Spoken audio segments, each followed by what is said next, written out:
Hey old 118 Seth Shadow here. We're in BCS season as well as the first release weekend of Sparkling Stars. Talking a little bit about the BCS before getting into the Market Watch. It's going to be pretty elongated. We're starting with October. Shop challenges have already gotten started, but the main tournament circuit is now just beginning. And we'll be going through February before Worlds takes place. I believe it's going to be in March this time around. And one thing that's also notable is that we're also seeing an increase in prize support from Bushiroad, where they're expanding based off of attendance. So we may go beyond top 8 for some prizing to top 16 and even top 32, depending on just how many people attend each regional. So that's something to keep into consideration. In addition, given that we are in the competitive BCS season, there's going to be a lot more to keep track of in terms of just what is going to see big spikes in the meta, especially with support that is coming and new sets that are coming in more in the upcoming months. Now let's go ahead and take a quick look at what's been big on Sparkling Stars. First page, we have a pretty interesting abundance, or wait a minute, this can't be the first page. No, it's the second page. Interesting. All right, here is the first page. So, boxes are currently just over $51 to pick up, closer to $52. And we can already see between LSRs, Lutetia and Michu have already seen sells, and Lutetia is the most popular card of the whole set. It's already sold for $776, and we have a low listing almost at $800. Then Michu is at $258, but it's already sold for $247, or at least close to that. And one of the biggest triple R's of the set, a little demonic method, Valfear, is currently at around $17, a little bit lower than that right now. And the reprint of Vashablan, which is our original cycler, is currently under $13 to pick up. In terms of just how many cards are available for the triple rares and such, Michu and Coral are running out already. Coral only has 5 listings for its triple rare left, starting from 7, while Michu is currently at $550. Coral, I would say, is more so for its popularity, while Michu's actually got a lot of good competitive value. Sagita, which is our cover card, this one has been selling pretty well from the looks of it, although it has 21 listings and is still $5, which is pretty nice. But ultimately, I don't see this going too far down in the future. We'll have to see. Of course, with Coral being pretty well supported and popular, be aware of a lot of the Coral cards besides Coral herself. Like Illunesia is currently $6.70 and is a triple rare. And then you've also got a double rare, Singular Heart Rurika, which is currently down to 9 listings. It's a double rare, mind you, at almost $250 right now. You also have the reprints of the effect triggers from Lyrical Set 2. Bertoy is currently at the higher market price of around $850. And then you've got Palvi at a market price of about $439. Kyoka is around $350, has a lot of listings available. The frame rare of Ellie is also on the first page and just under $10 for its lowest listing, but the market price is around $10.50. The reprint of Edwig is currently around $350, but a market price of $4-ish. And the reprint of Clear Shimmer Aura is just under $2 to pick up. And that is the first page for what we've got for Lyrical. Ultimately, we're looking at prices more aligned to what we saw with set 3 at the beginning, with the exception, of course, of the high rarities. And I want to note that Gorgonized Sienna from Lyrical Set 4 is slowly moving up in value as well and is seeing some interest with the new support that it got with Sparkling Stars. We're seeing its market price now in the $4 range, where it had a drop off, where it was only around $3 from back in July. And currently we have a lot of listings in the $5 range and higher, and it hasn't been selling as much, but ultimately it still has a higher market price that really started to happen more so around the end of July. If you're looking for Co-Tier, which is the generic order play from set 2, this one went a bit down in price for its double rare and is currently in the $2 range. This one had an increase in value around the beginning of August to around $4 for its market price, but now it's closer to $3, and we do have a number of copies available underneath $3, even consolidated around there. There aren't many copies of Friendly Broccoli left when it comes to the silver rare and the double rare. In fact, the double rare is both more expensive and has less listings, starting at $3.50, while the silver rare starts at $1, and the frame rare has the most listings, starting at around $2. And if we take a look, it looks like the silver rare $1 one is actually damaged, and ultimately the price has become $3 plus for the silver rare. So it's still technically among the highest, but the double rare is actually the highest valued right now, but it also has the most quantities. Varga Drags has also been increasing in value. Currently, we've got a base listing of around $11, and the market price has been moving itself back up.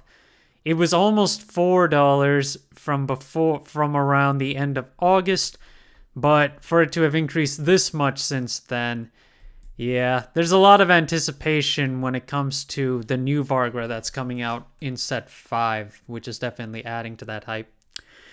October is also starting the stage for the Yumi no Kessho Cup, which not only can you play Lyrical Monasterio in there, you can also play Bang Dream in those tournaments. So I wanted to go back to Tomari Takamatsu, which is still a pretty solid deck from set 1. And still pretty cheap to play, and you can literally pick up everything that you need from Fated Clash, Divine Set 1. Currently, the market price is just over 60 cents, and base listing is currently 45 cents, and it's been continuously dropping on its market price. There are so many quantities of this card, which is the ace of the deck, the main grade 3. So, I mean, yeah, if you're looking for something cheap to play in the Yumi no Kessho Cup, my Go Bang Dream is still a very nice go-to. Then you've got Stoe Haja, which is still a pretty cheap option when it comes to boss units from Divine Set 3, and I completely forgot to show the entire line of it. Let's see. Yeah, because the triple rare right now, when it comes to Stoe Haja, is in the 30-cent range, and it's got 37 listings too. The silver rare, I mean, it was lower when it was first on pre-order. You could have bought this thing as low as $3, I think even as low as $2. But now we have 22 listings starting at $4 there. The FFR is really cheap as well. It's only $15.50 for the base price, 14 listings on top of that.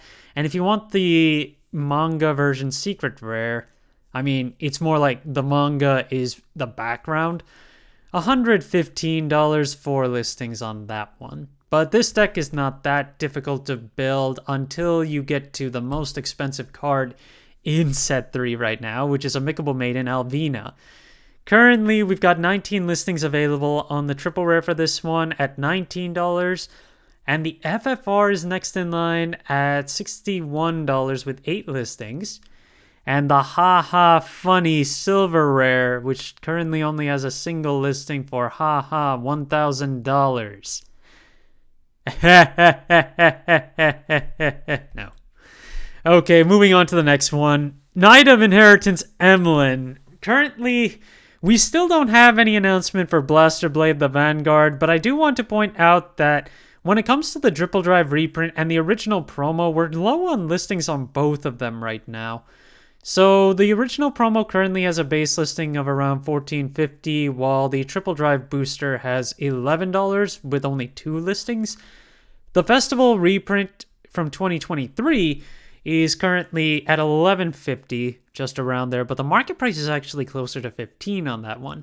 If you want the FFR, currently that has a base listing of $63, or $62.50 actually, but the market price there is $59. You definitely want to watch for this one, especially when it comes to when Blaster Blade the Vanguard finally comes for us. But given that this card hasn't really been dropping any lower than 11, if you haven't picked it up yet, this is probably your time to pick it up if you're anticipating the new Blaster support. There was an announcement for some new support for Quaking Ripple Monster Edelglima, and this card had a reprint in Festival Booster 2023 after its sneak preview promo that came... I actually can't remember which sneak preview that one came out of, but regardless, you can pick up both of them for under $1, and their base listings are currently under 50 cents. However, on the news of its new support, the double frame rare that came out of the triple drive booster has no stock anymore and has a market price of around $8 right now. So if there are more that you want to sell, just note they're out of stock, so you might be able to get at least a little bit more. We've been talking about Bobble Mine's increase, and now it's a pretty consistent close to 15 across the board for most of its listings, but the SP is now completely out of stock. And looking at the history of just how it's been selling recently, well, the last few items that sold were in a range of $35 all the way to $60. And with more detail to show, we've seen 40 and two $60 copies sell recently. Mobile Mine is one of those ones that just continuously sees play due to its great generic capability across most decks in Brandgate.